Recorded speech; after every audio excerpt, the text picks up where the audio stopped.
আচ্ছা, তো এলিফ্যাটিক হাইড্রোকার্বনের আরো আরেক ক্লাসিফিকেশন আছে, সেটা হচ্ছে তোমার মুক্ত শিকল হাইড্রোকার্বন এবং বদ্ধ শিকল হাইড্রোকার্বন।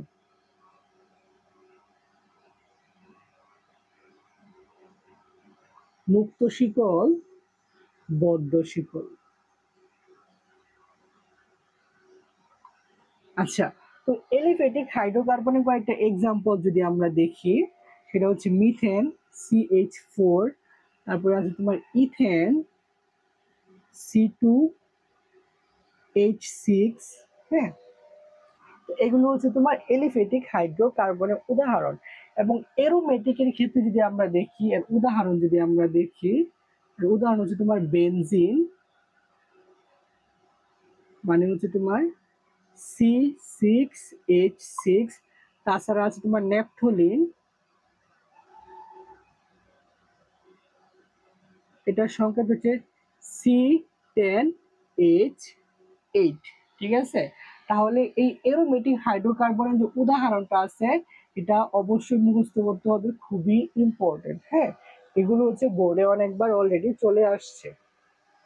আচ্ছা, তো এলিফ্যাটিক হাইড্রোকার্বন কে আমরা দুইটা ভাগে আবার ভাগ করতে পারি, একটা হচ্ছে মুক্ত শিকল হাইড্রোকার্বন, আর একটা হচ্ছে তোমার বদ্ধ শিকল হাইড্রোকার্বন। তো মুক্ত শিকল মানে কি? মুক্ত শিকল মানে হচ্ছে তোমার কার্বন শিকলের দুই প্রান্তের দুইটা কার্বন হচ্ছে তোমার মুক্ত থাকবে। হ্যাঁ, কার্বন শিকলের দুই প্রান্তের দুইটা কার্বন মুক্ত থাকে। আর বদ্ধ শিকলের ক্ষেত্রে কি হয়? বদ্ধ শিকলের ক্ষেত্রে হচ্ছে তোমার দুই প্রান্তের কার্বন হচ্ছে পরস্পর সংযুক্ত হয়ে একটা বলয় বা একটা চক্র গঠন করে। হ্যাঁ, দুই প্রান্তের কার্বন পরস্পরের সাথে যুক্ত হয়ে তোমার একটা বলয় বা চক্র গঠন করে।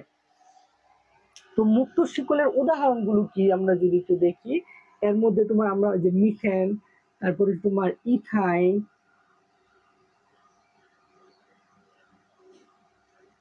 ঠিক আছে। আচ্ছা, বদ্ধ শিকলের উদাহরণ হচ্ছে তোমার সাইক্লোপ্রোপেন। হ্যাঁ, যদি একটু লিখি, সাইক্লোপ্রোপেন, সাইক্লোহেক্সেন, এগুলো হচ্ছে তোমার বদ্ধ শিকলের উদাহরণ। তো আশা করি তোমরা এটা বুঝতে পারছো।